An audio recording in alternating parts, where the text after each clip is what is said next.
One സീരീസിൽ CPC എക്സാമിന് വേണ്ടി പ്രിപ്പയർ ചെയ്യുന്നവർക്കാണെങ്കിൽ ഏതൊക്കെ നോക്കണം എന്നുള്ളതിൻ്റെ ലിസ്റ്റാണിത്.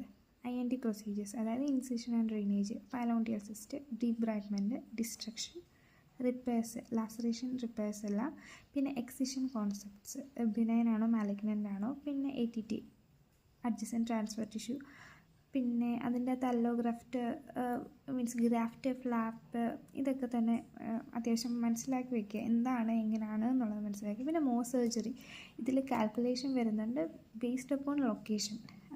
റിപ്പയറിലും എക്സിഷനിലും എല്ലാം തന്നെ വരുന്നുണ്ടെങ്കിൽ പോലും, അത്യാവശ്യം കാൽക്കുലേഷൻ വരുന്നുണ്ടെങ്കിൽ പോലും സർജറിയിലാണ് സ്റ്റേജിന് എന്ത് കൊടുക്കണം, അല്ലെങ്കിൽ എക്സ്ട്രാ ബ്ലോക്കിന് എങ്ങനെ കൊടുക്കണം എന്നുള്ളത് മീൻസ് നമ്മൾ മനസ്സിലാക്കി വയ്ക്കണം. പിന്നെ skin graft, breast procedures, fine needle aspiration, biopsy, ഇതിലെ ഒരു എല്ലാവരും തെറ്റിക്കുന്നൊരു ഏരിയയാണിത്.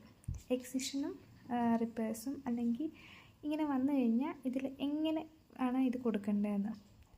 എക്സിഷനും സിമ്പിൾ റിപ്പയറും വന്നു കഴിഞ്ഞാൽ അതിൽ എക്സിഷൻ മാത്രം കോഡ് ചെയ്യാം.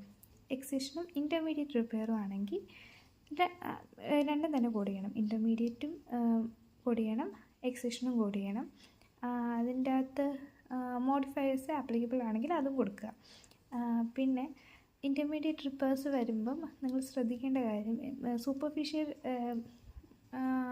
ലെയറിൽ റിപ്പയർ ഉണ്ട് വിത്ത് എക്സ്റ്റെൻസീവ് ക്ലോഷറോ അല്ലെങ്കിൽ അങ്ങനെ ഒരു വേർഡ് വന്നിട്ടുണ്ട് എന്നുണ്ടെങ്കിൽ അത് കറക്റ്റായിട്ട് റിപ്പയർസിൻ്റെ പറ്റി ഞാൻ എടുക്കണം എന്നുണ്ടെങ്കിൽ അത് നിങ്ങൾ പറയുക.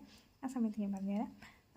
മീൻസ് ലെയേർഡ് ക്ലോഷർ എന്ന് വന്നിട്ടുണ്ടെങ്കിൽ തന്നെ അത് ഇൻ്റർമീഡിയറ്റ് ആയിട്ട് നിങ്ങൾ കൺസിഡർ ചെയ്യുക. അത് സൂപ്പർഫിഷ്യൽ ലെയറിലാണ് എങ്കിൽ പോലും അതിൻ്റെ അകത്ത് ഒരു ഫോറിൻ ബോഡി, മൾട്ടിപ്പിൾ ഫോറിൻ ബോഡിയോ സിംഗിൾ ഫോറിൻ ബോഡിയോ ആയിക്കോട്ടെ, അത് കണ്ടിട്ട് മീൻസ് അത് ഉണ്ടെങ്കിൽ അത് ഇൻ്റർമീഡിയറ്റ് റിപ്പയർ ആയിട്ട് കൺസിഡർ ചെയ്യുക. അങ്ങനെ രണ്ടും ഈ എക്സിഷൻ റിലേറ്റഡ് ആയിട്ട് ക്വസ്റ്റ്യൻ വരുമ്പം ഇൻ്റർമീഡിയറ്റ് റിപ്പയർ അത്യാവശ്യം കൺഫ്യൂസിങ് ആയിട്ടായിരിക്കും ചോദിക്കുന്നത്. സബ്ക്യൂട്ടേനിയസ് ലെയറിൽ വരെ ആയിരിക്കും, അല്ലെങ്കിൽ ഡെർമൽ ലെയറിന് കീഴേ ആയിരിക്കും വന്നിരിക്കുന്നതെന്നൊക്കെ ആയിരിക്കും പറയുക.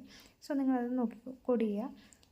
പിന്നെ കോംപ്ലക്സ് അത്യാവശ്യം വെസൽസിനോ ഇതിൽ റപ്ചറൊക്കെ ഉണ്ടായിട്ടുണ്ടെങ്കിൽ കോംപ്ലക്സ് റിപ്പയറിൽ നോക്കുക. അത് രണ്ടും വന്നു കഴിഞ്ഞാൽ എക്സിഷനും കോംപ്ലക്സും രണ്ടും ഒന്നിച്ച് ചോദിച്ചിട്ടുണ്ടെങ്കിൽ രണ്ടും ആൻസറായിട്ട് എടുക്കുക.